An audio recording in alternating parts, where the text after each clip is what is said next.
ಇನ್ನು ಹವಾವರ್ತಮಾನ. ರಾಜ್ಯದ ಕರಾವಳಿ ಮತ್ತು ದಕ್ಷಿಣ ಒಳನಾಡಿನ ಕೆಲ ಪ್ರದೇಶಗಳು ಹಾಗೂ ಉತ್ತರ ಒಳನಾಡಿನ ಒಂದೆರಡು ಕಡೆ ಮಳೆಯಾಗಿದೆ.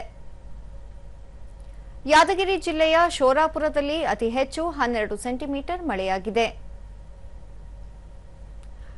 ಉಳಿದಂತೆ ಶಿವಮೊಗ್ಗ ಜಿಲ್ಲೆಯ ಇರುವಕ್ಕಿ 8, ಹುಂಚದಕಟ್ಟೆ 5, ಶಹಾಪುರ 4, ಶಿವಮೊಗ್ಗ, ನವಿಲೆ, ಬಂಟ್ವಾಳ 3, ಹಳಿಯಾಳ, ಪುತ್ತೂರು, ಶೃಂಗೇರಿ, ತ್ಯಾಗರ್ತಿ, ಸೋಮವಾರಪೇಟೆ, ಮೂಡಿಗೆರೆ, ಹೊನ್ನಾಳಿಯಲ್ಲಿ 2 ಸೆಂಟಿಮೀಟರ್ ಮಳೆಯಾಗಿದೆ.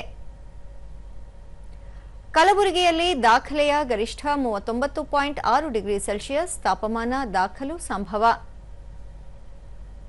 ಮುನ್ಸೂಚನೆಯಂತೆ ರಾಜ್ಯಾದ್ಯಂತ ಮುಂದಿನ 7 ದಿನಗಳ ಕಾಲ ಕೆಲ ಪ್ರದೇಶಗಳಲ್ಲಿ ಗುಡುಗು ಸಹಿತ ಭಾರೀ ಮಳೆ ಸಾಧ್ಯತೆ, ಹಲವೆಡೆ ಹಗುರ ಮಳೆ ನಿರೀಕ್ಷೆ. ಬೆಂಗಳೂರು ಸುತ್ತಮುತ್ತ ಭಾಗಶಃ ಮೋಡ ಕವಿದ ವಾತಾವರಣ, ಸಂಜೆ ವೇಳೆಗೆ ಮಳೆ ಸಂಭವ.